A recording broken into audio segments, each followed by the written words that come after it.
She slapped me so hard in front of 400 people that my diamond earring shattered on the floor. Everyone gasped. Cameras flashed. My own husband told me not to make a scene because she's family. That was her biggest mistake. Because what she didn't know was that I'd been documenting every single one of her crimes for months. And I was about to take everything from her. My name is Sarah, and this is the story of how the woman who tried to destroy me ended up losing her entire life. If you've ever been betrayed by someone who thought you were powerless, you need to hear this. Trust me, you'll want to stay until the end. Welcome to Reality Stories Hub. While you are here, please hit the subscribe button and comment your view on the story and where you're watching from.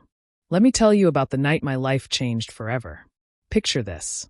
I'm standing in the grand ballroom of the Ritz Hotel in London, surrounded by crystal chandeliers and women in designer gowns. There are about 400 people here tonight, all of them wealthy, all of them watching. My name is Sarah, and I'm wearing a red dress that costs more than most people's monthly rent. My diamond earrings are catching the light as I smile and make small talk with the hospital board members. Then it happens. My sister-in-law, Rebecca, walks up to me. I can smell the champagne on her breath from 3 feet away. Her eyes are cold, angry. Before I can say a word, she raises her hand and slaps me so hard across my face that one of my earrings goes flying. It hits the marble floor and shatters into pieces. The sound of that slap echoes through the entire room. Everything goes silent. 400 people stop talking. Stop breathing. They just stare at us. I can feel my cheek burning. I taste blood in my mouth where my teeth cut the inside of my lip. And all I can think is, you just made the biggest mistake of your life, Rebecca. Let me back up and tell you how we got here. 3 months ago, I was living what everyone thought was a perfect life. My husband, James, owns a chain of luxury hotels across Europe worth over £3 billion. We have homes in London, Paris, and Monaco. We travel in private jets. We're invited to every important event. And I was his wife, the beautiful brown-skinned woman who always smiled for the cameras and never caused any trouble. But here's what nobody knew. I wasn't just some trophy wife who got lucky. Before I married James, I ran my own successful event planning company. I built it from nothing, working 16-hour days, sleeping in my office. I spoke 5 languages because I taught myself, staying up late with language apps and books. I had degrees in business and hospitality management. I worked hard for everything I achieved. None of that mattered to Rebecca. From the very first day I met her, James's older sister hated me. Not because I wasn't good enough, because I was too good. And let's be honest about what this was really about. I didn't look like what she expected her brother's wife to look like. In her mind, James should have married someone who looked like her. Someone white. Someone blonde. Someone she could control. For 5 long years, I put up with her cruelty. The little comments at family dinners about how I must have been very clever to catch her brother. The jokes about my skin tone that she claimed were just harmless fun. The Christmas gifts like whitening creams and hair straighteners.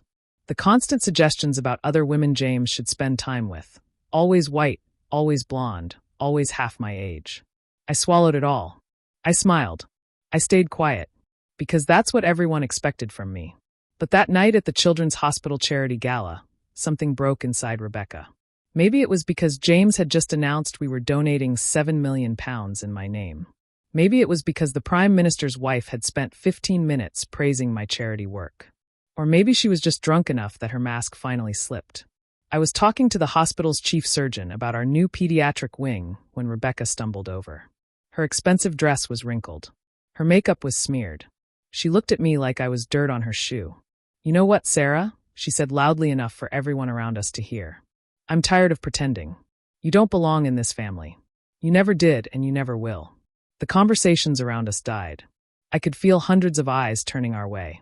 I could see people pulling out their phones, getting ready to record what happened next. This was about to become very public. I kept my voice calm and professional. "Rebecca, you've had too much to drink. Maybe we should." That's when she hit me. The slap echoed like a gunshot through that massive ballroom. For a moment, everything was completely silent. Then came the whispers. The gasps. People moving closer to get a better view. James appeared at my side within seconds. But instead of defending me, instead of standing up for his wife, he looked at me with embarrassment in his eyes. And he said the words that broke my heart. "Sarah, please don't make a scene. She's family. Family. She had just humiliated me in front of 400 people, and he was worried about me making a scene. I smiled. I actually smiled. I bent down, picked up the pieces of my shattered earring, and said in my sweetest voice, "Of course, darling. Family is everything." That night, lying in our bed while James snored beside me like nothing had happened, I made a decision. Rebecca wanted to play games? Fine. But she was about to learn something important. She'd been playing checkers while I'd been studying chess my entire life. What Rebecca didn't know, what nobody knew, was that I'd been watching her for years. I'd seen things that everyone else missed. The mysterious phone calls she'd end when someone walked into the room. The way she'd disappear for hours during family gatherings. The expensive jewelry and cars that didn't match what her trust fund should allow. The nervous energy. The shaking hands when she thought nobody was looking. Rebecca had secrets. Big ones. And I was about to find out exactly what they were. The morning after the slap, I woke up with a plan. While James left for work like nothing had happened, I made a phone call to the best private investigator in London. Not someone from James's usual network. I needed someone completely independent, someone who couldn't be influenced by family connections. "I need to know everything about Rebecca Thornton," I told him. "Her finances, her habits, where she goes, who she sees, what she's hiding. Everything." He called me back 3 days later. "Mrs. Thornton, we need to meet in person. What I've found, you'll want to sit down for this." We met in a quiet cafe in South Kensington. He slid a thick folder across the table to me. Inside were bank statements, photographs, transaction records, surveillance footage stills. My hands were shaking as I looked through it all. Rebecca had a gambling addiction. A serious, destructive, life-ruining gambling addiction. The photographs showed her at casinos in Monaco, underground poker games in Mayfair, betting shops in neighborhoods she'd never admit to visiting. In some pictures, she looked desperate, hollow-eyed, nothing like the polished woman who attended charity galas with her head held high. But it was worse than just gambling away her own money. Rebecca had been stealing from the family business for over 3 years. She'd created fake hotel suppliers on paper, companies that didn't actually exist. She'd submit fake invoices for linens, furniture, renovations that never happened. She'd forged James's signature on checks. She'd even taken money from the employee pension fund. Altogether, she'd stolen almost £2 million from Thornton Hotels, the company that bore our family name. I sat in that cafe for an hour, reading through everything, my coffee going cold. This was it. This was the ammunition I needed. I could go to James right now, show him everything, and watch Rebecca's world burn to the ground. But that would be too quick. Too easy. She'd humiliated me publicly. She'd made me taste my own blood in front of everyone who mattered in our social circle. She'd spent 5 years making me feel like I didn't belong, like I was less than human, like I was just some woman who got lucky enough to marry rich. No, Rebecca deserved something more creative. Something that would make her feel exactly how she'd made me feel. Powerless, humiliated, exposed. So I waited. I watched. I documented everything. I started showing up at the hotel headquarters more often. "I want to be more involved in the business," I told James, who was thrilled. He'd always wanted me to take more interest in the hotels. Rebecca was nervous when I started attending board meetings, reviewing financial statements, asking questions about our suppliers. I could see the panic in her eyes every time I mentioned something that came close to her schemes. "I've noticed some irregularities in our vendor payments," I said at one meeting, watching Rebecca's face go pale. "Perhaps we should do a full audit of all suppliers from the past 3 years?" Rebecca actually choked on her water. "That seems unnecessary," she said quickly. "Everything's been fine. Why waste time and money on an audit?" "Because I care about this company," I replied sweetly. "Don't you want to make sure everything is running properly?" She had no good reason to object without looking suspicious. The beauty of it was that I didn't have to do anything except be present. My mere existence in that office was torture for her. Every question I asked, every file I reviewed, every suggestion I made sent her into a panic. She knew I was smart enough to figure out what she'd done. She just didn't know if I already had. 3 weeks after the gala, Rebecca made a critical mistake. James was in Dubai for a business trip. Rebecca needed money immediately. £50,000 to pay off a gambling debt to some very dangerous people. She was desperate, so she did something incredibly stupid. She broke into the company safe at 2 a.m. and stole cash from our emergency fund. The safe that had security cameras pointing directly at it. I was working late in my home office, reviewing some contracts, when I checked the security feed on my laptop. There was Rebecca, frantically stuffing cash into a gym bag like a common thief. I saved the video, added it to my growing collection of evidence. And then I did something that surprised even me. I covered for her. The next morning, I told the company accountant that James had asked me to withdraw that money for a surprise charitable donation. I signed the withdrawal slip myself. I made sure there was no official record of what Rebecca had done. Why would I protect someone who hated me? Simple. Because I wasn't finished with her yet. 2 more weeks passed. Rebecca thought she'd gotten away with it. She actually started being rude to me again at family dinners, making comments about how I should spend less time at the office and more time looking after my husband properly. That's when I knew it was time. I scheduled a meeting with James's business partner, Thomas, who'd been like a father to James after their dad died. I told him I was concerned about some financial irregularities I'd noticed. I don't want to make accusations, I said carefully, but I think someone's been stealing from us. I need your help to understand what I'm seeing. Thomas had worked as a financial investigator before going into the hotel business. It took him exactly 6 hours to uncover the full scope of Rebecca's theft. When he came back to me, his face was gray with shock. "Sarah," he said quietly, "this is almost £2 million. Someone's been systematically stealing from us for years." "I know," I said simply. "The question is, what are we going to do about it?" The confrontation happened on a Tuesday morning. Rebecca had just returned from a long weekend in Monaco, which my investigator confirmed was actually a 3-day gambling binge where she'd lost another £100,000. She walked into the hotel headquarters like she owned the place. In a way, she did. She held a 25% stake in Thornton Hotels through her trust fund. I was waiting for her in the main conference room. Thomas was there. So was Patricia Chun, our family lawyer. We had folders spread across the table, documents organized in neat stacks. Rebecca froze when she saw us all sitting there. "What's this about?" she asked, but I could hear her voice already shaking. "Sit down, Rebecca," I said calmly. "We need to have a conversation." She stayed standing, trying to maintain control. "I don't have time for whatever this is. I have appointments." "Cancel them," Thomas said firmly. "Trust me. You want to hear this." Rebecca finally sat down. Her hands were gripping the edge of the table, so tightly her knuckles went white. I opened the first folder. Inside were bank statements, photographs of her at casinos, records of her debts, copies of the fake invoices she'd created. "We know about the gambling, Rebecca," I said. "We know about the debts. We know about the theft." Her face went through so many emotions in just a few seconds. Shock, denial, anger, fear. "I don't know what you're talking about," she said, but her voice was weak. I slid a photograph across the table. Rebecca at a casino in Monaco, surrounded by chips worth more than most people earn in a year. Another photo. Rebecca meeting with a loan shark in a parking garage at midnight. Another. Rebecca breaking into the company's safe, clearly visible on security footage. "We have everything, Rebecca," I said. "Every transaction. Every forged signature. Every fake invoice. You've stolen almost £2 million from your brother's company." She was breathing hard now, like she couldn't get enough air. "You can't prove anything. Those photos could be fake. That video could be doctored." Patricia spoke for the first time. Her voice was cold and professional. "Actually, we can prove everything. Financial fraud of this magnitude is a serious crime. You're looking at 10 to 15 years in prison. Federal charges." The room went completely silent except for Rebecca's ragged breathing. "What do you want?" she whispered. That's when I smiled. The same smile I'd given her the night she slapped me. "I want an apology," I said. "A public one. At the next charity gala, in front of the same people who watched you humiliate me." "That's it?" she asked suspiciously. "That's just the beginning," I said. "You're going to confess everything to James.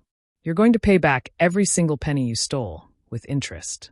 You're going to sell your penthouse, your cars, your jewelry, everything you bought with stolen money." "And if I don't?" she asked, though we both knew she had no choice. Thomas leaned forward.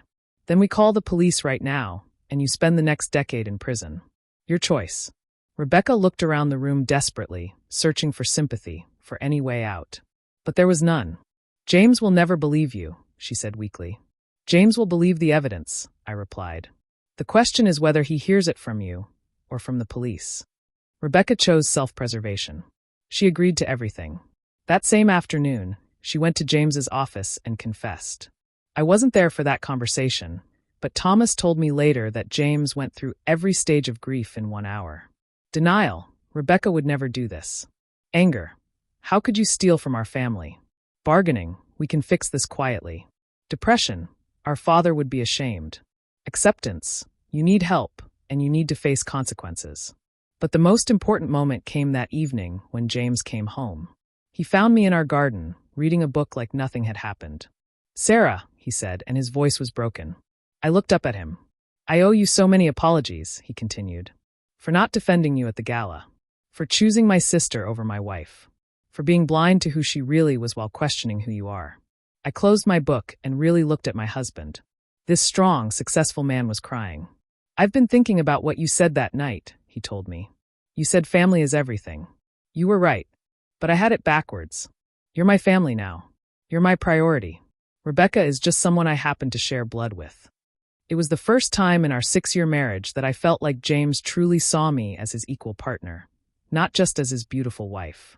The public apology happened 2 weeks later at the Victoria and Albert Museum's annual fundraising gala. Rebecca stood at the podium in front of 500 people and said the exact words I'd written for her. "I want to publicly apologize to my sister-in-law, Sarah," she said, her voice shaking. "I behaved inexcusably at the hospital benefit. I've spent every day since reflecting on my actions. Sarah is an incredible woman who has brought nothing but grace, intelligence, and success to our family. I was wrong. I was cruel. And I am deeply, profoundly sorry." The applause was thunderous. But more importantly, I watched Rebecca's social circle. The same women who'd whispered and laughed when she slapped me. Look at her with pity and disgust. In high society, public humiliation is a death sentence. Rebecca had just committed social suicide. But I still wasn't finished with her. Over the next month, I watched Rebecca's life unravel piece by piece. First went the penthouse apartment overlooking Hyde Park, the one with floor-to-ceiling windows and a private terrace. Sold. Then the collection of luxury cars. The Bentley, the Range Rover, the vintage Jaguar she'd bought just because she could. All sold. The jewelry, the designer clothes, the art collection she'd spent years building. Everything had to go to pay back what she'd stolen. I have to admit, there was something satisfying about watching her possessions disappear one by one. Each sale was an acknowledgement of what she'd done, a public admission that she'd been living a lie. But even after selling everything she owned, she was still short. Rebecca had lived so far beyond her means for so long that even liquidating her entire life left her £300,000 in debt to the company. That's when she came to me, begging. I found her waiting by my car one evening after work. She looked like a completely different person. Gone were the designer clothes and professionally styled hair. She was wearing jeans and a plain jumper that had seen better days. Her roots were showing, and she had dark circles under her eyes like she hadn't slept in weeks. "Sarah," she said, her voice breaking. "Please. I need your help. I unlocked my car but didn't get in. I'm listening. I'm still short on what I owe. If I don't come up with the rest of the money, James says he'll have to press charges. The police will be involved. I'll go to prison." I pretended to consider this, though I'd known this moment was coming for weeks. "How much are you short?" £300,000. I let out a low whistle. "That's a lot of money, Rebecca." I know. She was crying now, real tears streaming down her face. "I wouldn't ask if I had any other choice. But you have your own money from your business. And I thought maybe you could. You thought maybe I'd just give you £300,000? I said, after you spent 5 years treating me like I was worthless? After you slapped me in public?" Her face crumpled completely. "I know I don't deserve it. I know I've been terrible to you. But please, Sarah. I'm begging you. I'll do anything." I let her beg for a full minute. Let her stand there crying and desperate and powerless. Let her feel exactly how she'd made me feel for 5 long years. "Actually, Rebecca," I finally said, "I have a better idea. I'll loan you the money." Her face lit up with hope so desperate it was almost painful to see. "Really? Oh my God, thank you. Thank you so much. With conditions," I added. The hope flickered. "What conditions?" 20% interest, compounded annually. You'll sign a contract stating that if you miss a single payment, the full amount becomes due immediately. And if you can't pay, I smiled. Then I own 25% of your trust fund permanently. 20% interest? She gasped. That's outrageous. It's exactly what you were paying your loan sharks, Rebecca. The only difference is I won't send someone to break your legs if you're late with a payment. She stood there in the parking garage, shaking with anger and desperation and defeat. She had no choice, and we both knew it. She signed the contract. That was 3 months ago. Today, Rebecca lives in a one-bedroom flat in Croydon. She works as a receptionist at a dental office, making minimum wage.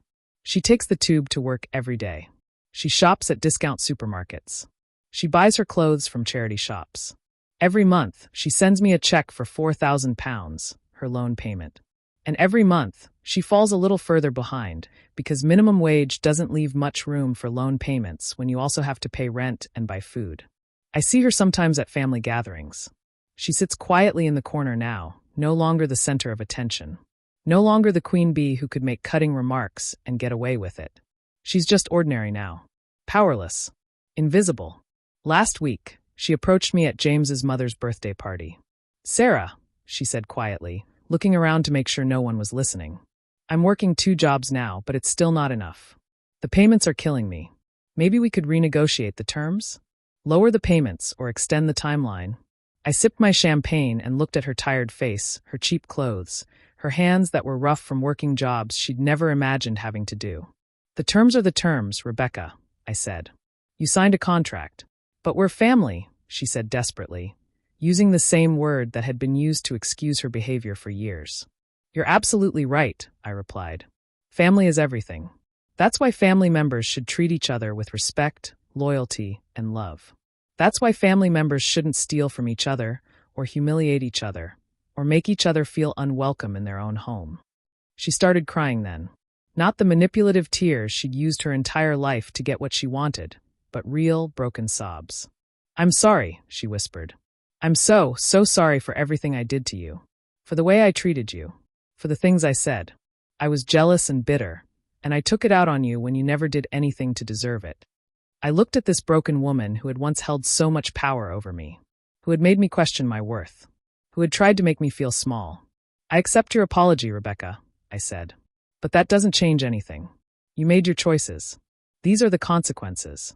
She has 7 more years of payments before her debt to me is cleared. 7 years of working minimum wage jobs. 7 years of living in a small flat and taking public transportation.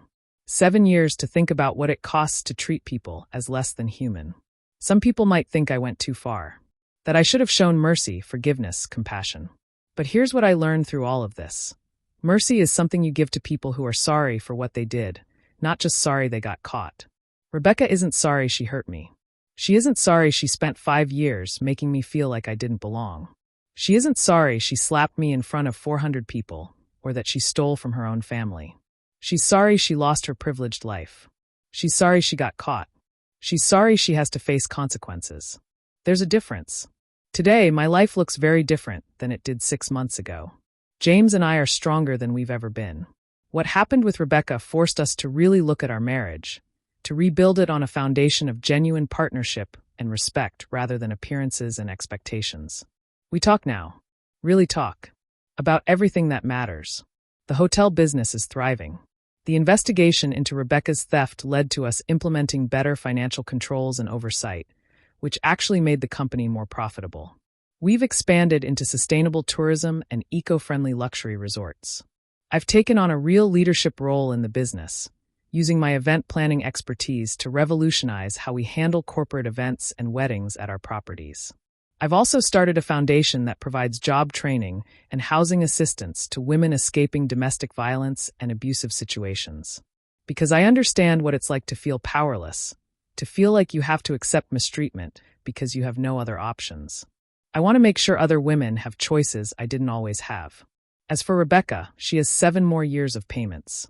7 years of working jobs she never imagined having to do.